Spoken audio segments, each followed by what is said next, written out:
Hi hello ಎಲ್ರಿಗೂ ನಮಸ್ಕಾರ. Welcome to Punavasu vlogs.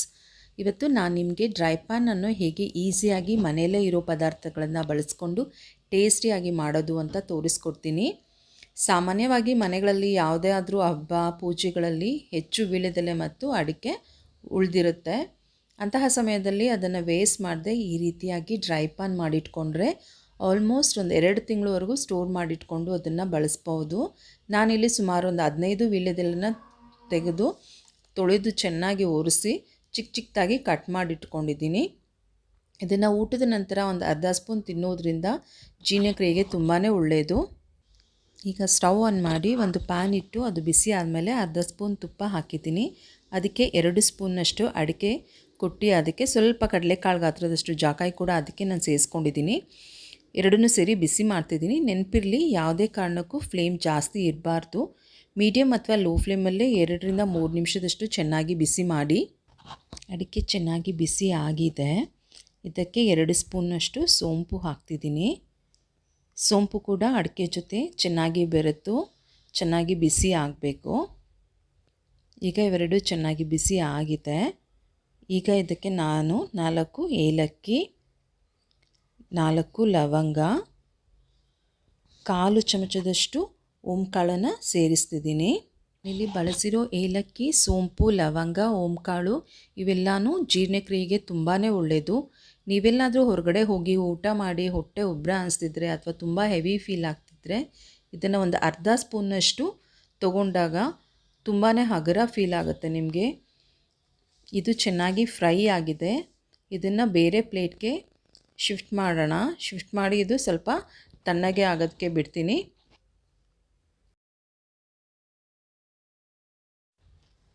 ಈಗ ನಾನು ಇದೇ ಪ್ಯಾನ್ಗೆ 1 ಸ್ಪೂನಷ್ಟು ಕುಂಬಳಕಾಯಿ ಬೀಜ ಹಾಕ್ತಿದ್ದೀನಿ, ಪಂಪ್ಕಿನ್ ಸೀಡ್ಸ್. ಇದನ್ನು ಸ್ವಲ್ಪ ಬಿಸಿ ಮಾಡಿಕೊಂಡ್ರೆ ಸಾಕಾಗುತ್ತೆ.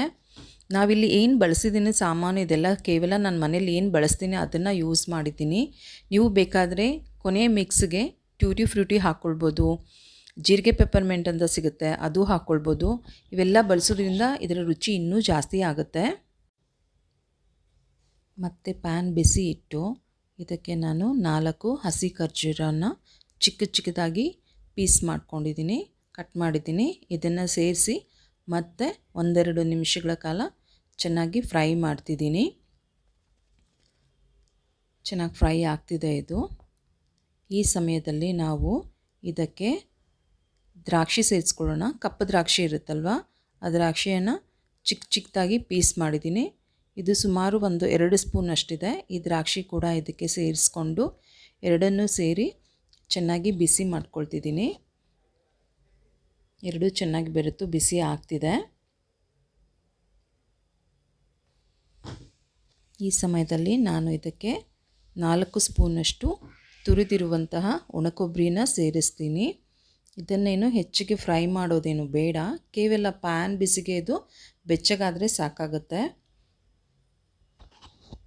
ಇದನ್ನು ಸ್ವಲ್ಪ ಬಿಸಿ ಮಾಡ್ಕೊಳ್ಳೋಣ. ಪ್ಯಾನ್ ಬಿಸಿಗೆನೇ ಇದು ಸ್ವಲ್ಪ ಬಿಸಿ ಆಗಲಿ.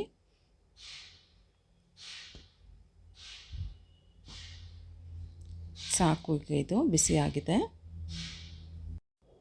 ಮತ್ತು ಪ್ಯಾನ್ಗೆ ಒಂದು ಅರ್ಧ ಸ್ಪೂನಷ್ಟು ತುಪ್ಪ ಹಾಕ್ತಿದ್ದೀನಿ. ಇದಕ್ಕೆ ಕಟ್ ಮಾಡಿರುವ ವೀಳ್ಯದೆಲೆಯನ್ನು ಸೇರಿಸಿ ಚೆನ್ನಾಗಿ ಫ್ರೈ ಮಾಡ್ತಿದ್ದೀನಿ. ಇದು ಗರಿಯಾಗಿ ಚೆನ್ನಾಗಿ ಫ್ರೈ ಆಗಬೇಕು. ನಿಮಗೆ ಗೊತ್ತಾಗುತ್ತೆ, ಇದು ಹಾಕಿದಾಗ ಒಂದು ಸ್ವಲ್ಪ ಅದರಲ್ಲಿರೋ ಹಸಿಯಿಂದ ಚಟಪಟ ಅಂತ ಸೌಂಡ್ ಬರುತ್ತೆ.